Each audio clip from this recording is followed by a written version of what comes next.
Everyone needs a little hero. Chapter 7. A little perspective. The day was a stormy one. Without windows, the borrower colony wouldn't have been able to tell, except for the faint thunder muffled by the walls and the flickering of lights in their own homes. Thankfully, borrowers were often overprepared for emergencies, so other forms of light kept their homes bright and warm. Hiro knew there wasn't much he could do for the humans when it came to the flickering lights, but that didn't stop him from wanting to check on his friends and the other people in the building. His siblings were all working on various tasks, particularly preparing for winter, even though it was months away. His oldest siblings, Atlas and Callie, were currently working with some thick yarn to make new comforters for themselves and any new family who may be moving into the apartment. His father, Casper, was taking stock of their supplies and planning what to use before it spoiled, while his mother, Prim, went out borrowing with Tyron, Hiro's next oldest brother. Winnie, the youngest, simply sat on the arm-crocheted comforter Atlas and Callie were working on. Hiro helped his father for a few hours before being dismissed to clean his room. Thankfully, the young borrower had already gone through and tidied up the night before. He even double-checked his lines and hooks, wanting to avoid another accident like what happened when he was with Sam. Admittedly, things could have been a lot worse, and, if Hiro was being honest with himself, the experience was a scary one, but not something he would turn down. Sam had been so gentle and careful, not only with him, but with keeping his secret. Still, Hiro wanted to at least pretend he was following the borrower rules and try to keep to the shadows during his hero work. Heroes didn't need praise for their work after all. After slipping on his borrowing pack and checking his equipment, Hiro set out. He had almost made it to the door when he heard his father call out for him. "Hiro, where are you off to?" Hiro felt his heart leap into his throat. His family hadn't questioned his comings and goings before, and he didn't want to lie to his father, of all things. He turned around, now seeing his siblings were also paying attention to the young borrower's answer, and thought up a genuine answer as fast as his mind could concoct. "I was going to get some more batteries for my side light and some other lights in the house. Mine are running low, and Mom said something about grabbing some while she was out with Tyron," replied Hiro.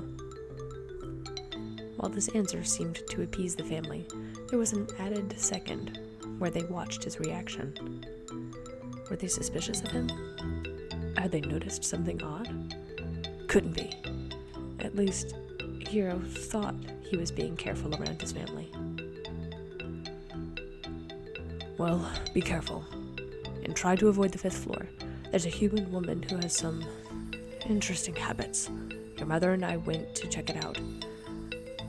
I don't think it's anything dangerous, but it's suspicious," said Casper. Hiro nodded and smiled thoughtfully. "Yes, sir," he chirped, before spinning on his heel and heading out into the walls. "The 5th floor? A strange woman? Why? What makes her strange? There are some pretty weird humans out there. But, then again, couldn't the same be said about us? We do live in the walls after all." Hiro shook his head as he focused on the task at hand. "Don't think about that now. If Dad and Mom are concerned about it, then I definitely should be, at least for now. Let's see what's higher up on the floors. I remember seeing batteries on one of the humans' desks. I wonder if they're still there." Rather than turning left or right, Hiro ventured straight to the lines that ran up and down the majority of the walls that towered above him. He was just about there when he heard another muffled clap of thunder. Human footsteps were loud more often than not, but thunder sounded like an immense giant slamming into the ground. Thought of a sentient creature larger than a human stomping about and making such a ruckus made him shiver. But he couldn't think about that now.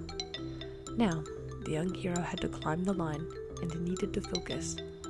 Hand over hand, foothold after foothold, he scaled up one floor, then the next after a break, and then one after that. Winded, he paused at the top and waited for his heart to stop pounding so hard before walking back through the halls and floor joists. There were only a few families who lived on this floor, and they often kept to themselves, so Hiro didn't see anyone while he walked along. The light at his side flickered and dimmed. The bright-eyed borrower had made the excuse of needing batteries to go out, but he didn't realize that his side lamp was so close to dimming. He quickened his pace to the apartment entrance, a floorboard knot that acted as a trapdoor, and ascended the ladder.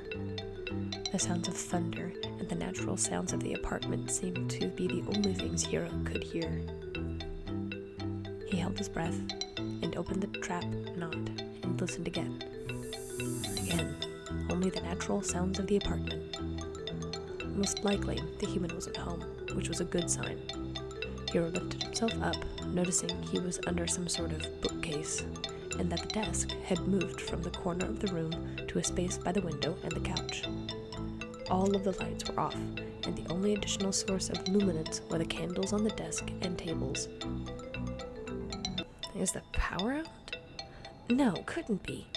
The refrigerator is still humming. Just for fun? Hard to imagine a human sitting in the dark just for fun. Hiro crept out of the shadows, turning his side lamp off, and hurried along the edge of the wall, then dashed to the coffee table and the couch before pausing to prepare his hook. As he checked his hook and line, he noticed something by the edge of the desk. It was a bag, like a backpack. It wasn't that he hadn't seen a backpack before. In fact, Hiro preferred them over the side satchels any day because they were easier to run with. What caught the borrower's eye about the backpack were the patches and buttons on it. They weren't just any buttons. These looked like massive clothing buttons, just about as tall as Hiro. And something was odd about the patches. Hiro checked his surroundings, keeping his senses open, and walked up to the backpack. He was right. There was something odd about the patches. They were fake. The backpack itself didn't appear to have any holes in it, and the buttons themselves looked handmade. It almost looked like his own backpack, except the patches on Hiro's bag were because he actually needed them. With an odd look to the bag, he headed off to the desk. Why would a human have this? Wondered Hiro, as he made his way around one of the desk legs and began swinging his hook. Once, twice, thrice, zing. The hook flew from his hand, carrying the line with it. It clattered against the edge of the table and slid off. Hiro had to run to catch his hook so it didn't clatter as it hit the ground. Try again. He encouraged himself silently. He began swinging his hook again.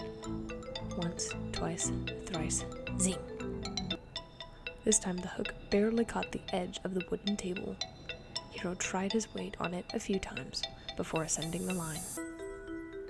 Every time he glanced down to make sure he had the right footing, his keen, bright green eyes caught sight of the backpack, and he wasn't sure why. It was almost unsettling how similar it looked to a borrowing bag. Hiro's fingers finally found the edge of the table, and, arms and legs shaking slightly, he rolled up on top of the desk and crouched, finding the nearest thing he could hide behind, which was a cup of pencils and brushes. The little borrower had just made it to his hiding place when a streak of lightning burst through the sky so bright it cast his shadow. The blinding light was followed by an explosion of sound so loud Hiro had to cover his ears. Perhaps I should have waited to come out. I hope Sam and Maggie are okay. Do they get scared of storms too? Hiro knew he needed to go check on them, but the batteries came first. He checked one more time before stepping out into the open in search of the batteries. This was the first time Hiro had a clear view of the desk. There was a closed computer. Sam explained how they worked, off to the side, as well as a couple of other strange rectangular boxes with buttons on them. Hiro recognized the triangle play button, but wasn't sure what the red dot meant. There was a cup of pencils and brushes he was hiding behind, but beyond that was some sort of small drawers with erasers, paints, and other supplies. In the center of the desk was a book with drawings on it. The hero was more interested in the small dressers, particularly in the top drawer, which looked like it had what he was looking for. Now, just needed to get into it. First things first, he decided to climb up onto the drawers. He couldn't pry it open and get into it if he couldn't reach it. With a quick roll of his shoulders, Hero grasped the plastic edges and, like a ladder, climbed up the side until he reached the top. The sandy brown-haired boy had just leaned over the edge and began pulling at the drawer when the drawing in the sketchbook caught his eye. The black and white pencil sketch took him by such surprise that he had to stand and tilt his head around to make sure he wasn't seeing things. The sketch was of a person, which wasn't the alarming part. The alarming part was the improvised pin sword at their side and the patchwork clothing they wore. The alarming part was the stitched bag and the fact the figure looked like there was a hook and string in their hands. The sketch was that of a borrower. Hero felt a surge of energy course through his body, ears ringing and feeling slightly lightheaded. This person had drawn a borrower, and accurately if Hero was being honest. The borrower boy abandoned his quest to retrieve the batteries from the top drawer and climbed back down hurriedly to get a better view of the sketch. The drawing was shaded, though the eyes still looked a little cartoonish, but the other fine details matched piece for piece. There were a few elements that seemed a little odd to him, though, such as the furry ears and mouse-like tails. But who was Hero to question what a human thought they saw? Hero tried to recall if the borrower looked like anyone he knew, and, thankfully, the answer was no. Still, what would inspire a human to draw something like this? Did the person know about borrowers? Had they been talking to someone? Were there other drawings? Curiosity overtook the borrower's mind as he walked to the edge of the page and lifted, being careful not to bend or tear the paper. Sure enough, there were other sketches. There was a variation of elements such as clothing style, age, and gender. All of them had furry ears and tails, sometimes furry feet too. The scenes were different as well. In some of the pictures, the borrowers were with a human, being held or carried, or simply just talking. Hero had nearly lost himself in the artwork when he heard a door open and close. The borrower nearly jumped out of his skin as he scrambled out from between the sketchbook pages and made a mad dash for the pencil cup. Just because they're drawing borrowers doesn't mean they won't try to keep me. Maybe that's how they learned how to draw us. Oh no, what if they try and keep me? Hero hoped that he wasn't noticed, but had scrambled out of sight in such a hurry that he didn't push the sketchbook pages back to the original picture. He covered his nose and mouth to stifle his heavy breathing when he heard something thud against the ground and a curious hum. The footsteps approached, faltering before arriving fully at the desk. What the? The sounds of a soft exclamation from what sounded like a boy made Hero's heart skip a beat. There were a few more footsteps, which ominously paired with another bolt of lightning and a crack of thunder. Hero didn't need to see the human to know he was to Hero's left. It suddenly hit him. Hero had left his hook and line at the edge of the table, and with a quick glance to his left, confirmed that the boy had found his line, as he saw a hand letting the thread run across his palm. There were sounds of shuffling and pages turning. Then, out of nowhere, the boy started talking in a low, soft voice. Hello. I don't know if you're here or not, but I hope you know I'm not going to try to hurt you. That's probably not much consolation. Well, I don't know. Saying it out loud sometimes helps. Hero leaned against the pencil jar, working up the courage to try and say something. Anything. I'm Watney. said the boy, as the sound of footsteps retreated from the desk. Do you have a name? Ugh, silly me. Of course you probably have a name, idiot. That last part of the sentence seemed to be directed at himself. Hiro wondered what he was supposed to say. What could he say? Should he say anything? He didn't have time as Watney continued talking.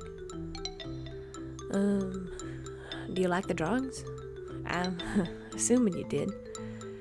Or did they bother you? I'm sorry if that's the case, said Watney. Hiro finally managed to get his breathing under control and his thoughts in order.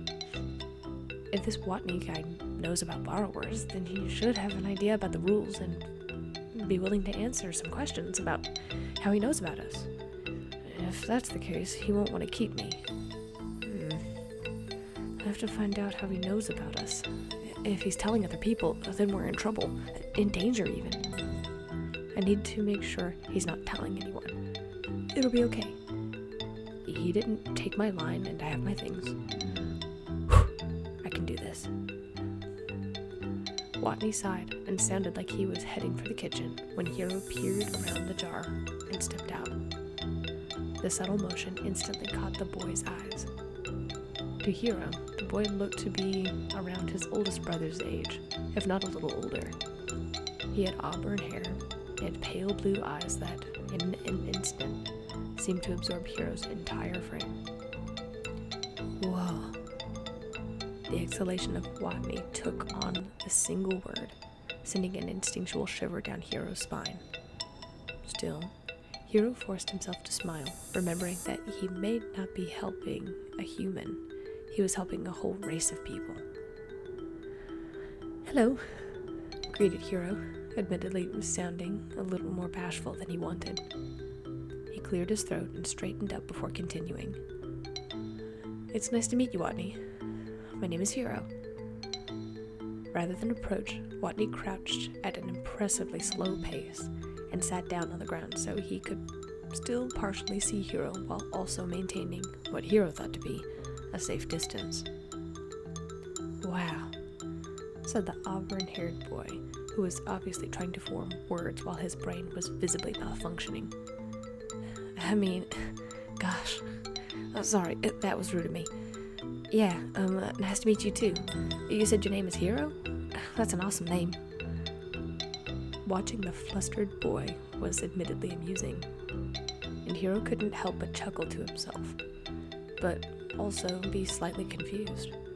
Watney clearly was drawing borrowers, granted with some altered features such as the ears and tails. But if he knew about them, why was he acting so flustered? Thanks, said Hiro, daring to take a few more steps closer to the partially opened book. Watney, have you ever seen someone like me? Hiro was careful not to mention borrowers by name. For all the young Hiro knew, this was something that Watney thought he came up with himself. What, like you? No, but I'm not surprised. You're not supposed to be seen or known about, right? The question hit Hiro like a gut punch, and his confusion must have been apparent because Watney continued. Sorry, you're probably breaking all the rules just to talk to me. Gosh, sorry, I'm such an idiot. You've got to be freaking out. Hiro felt his confusion growing more and more. Watney hadn't met a borrower before, but he knew about the rules? He had some idea of how Hiro was feeling. How do you know about the rules? Do you know what I am? Asked the young borrower, daring to take a few more steps out onto the desk to get a better view of Watney. Watney, who had partially averted his gaze, glanced back up at Hiro before responding. Well, I mean, yeah, you're little, right? Hiro felt a wave of confusion pour itself into his already charged and muddled brain. A little what? Asked Hiro. No, I mean, yeah, you're little, but you're also a little, you know, part of the book series? Prompted Watney. Hiro felt his head swirl. Wait, there are books? Asked Hiro. Yeah, They're by some guy named John Peterson. He wrote them ages ago, but they're about little people who live on the walls with mouse-like tails and improvised clothes. They go on adventures and aren't supposed to be seen or talk to humans. You've never heard of this? The more Watney explained, the more worried Hero got. But at the same time, he felt an excitement flutter in him. If humans know about these books, then they'll probably know what we're worried about. They'll know that we're smart just like them, and maybe, just maybe, they won't try to capture us. This might actually be a good thing, right? Hero remembered Watney had asked a question and hurriedly shook his head. No, I've never heard of them. But if it makes you feel better, you're right about the other things.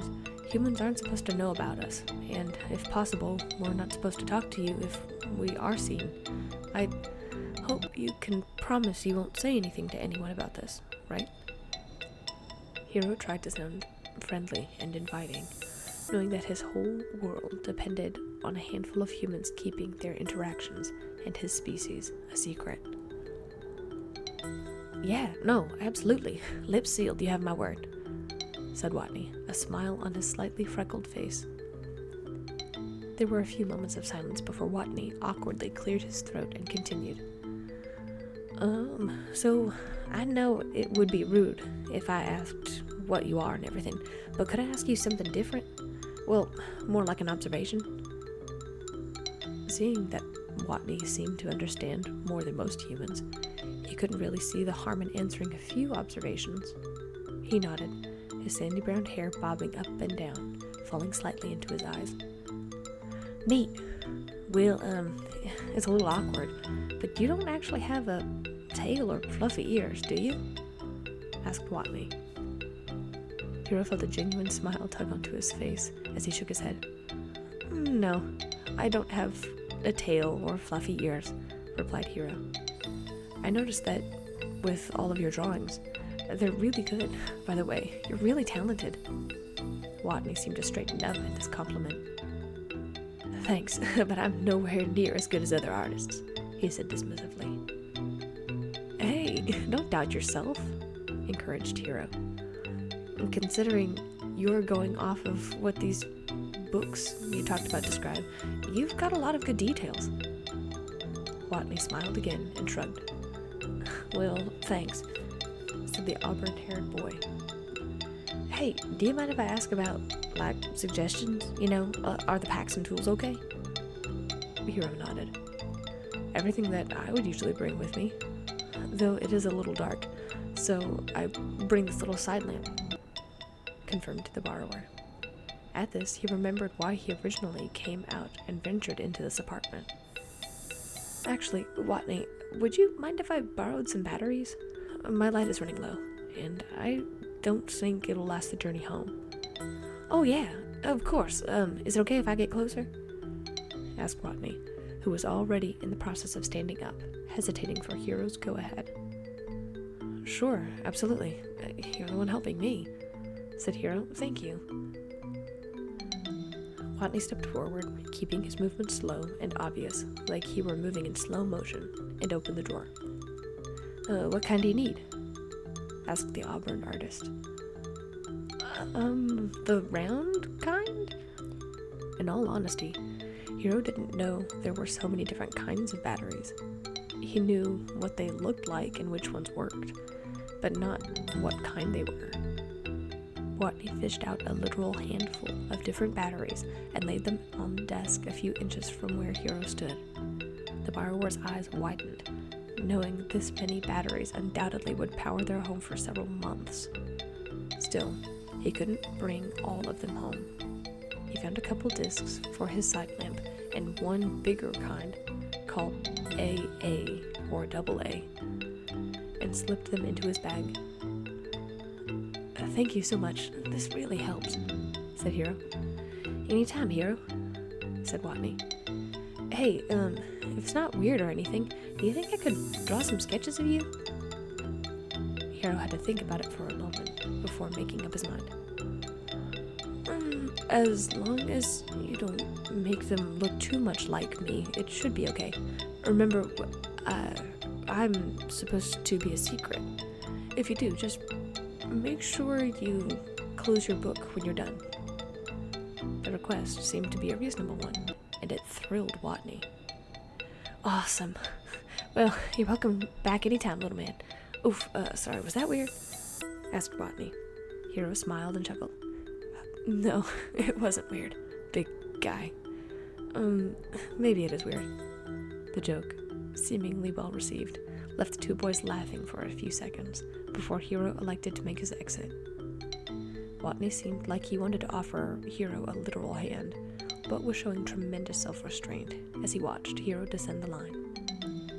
Watney waved goodbye, knowing Hero wouldn't want to show where the hidden entrance to the walls were, and stepped into his room. Hero waited until he heard the door click before heading back to the bookshelf. This new information about littles opened up a whole new world of possibilities for the young borrower. If humans already knew about little people living in the walls and weren't already setting traps, maybe Hero was right all along, and humans weren't always capturing, rampaging, and trapping borrowers. Maybe, just maybe, they were also being let go and befriending the giants they lived with.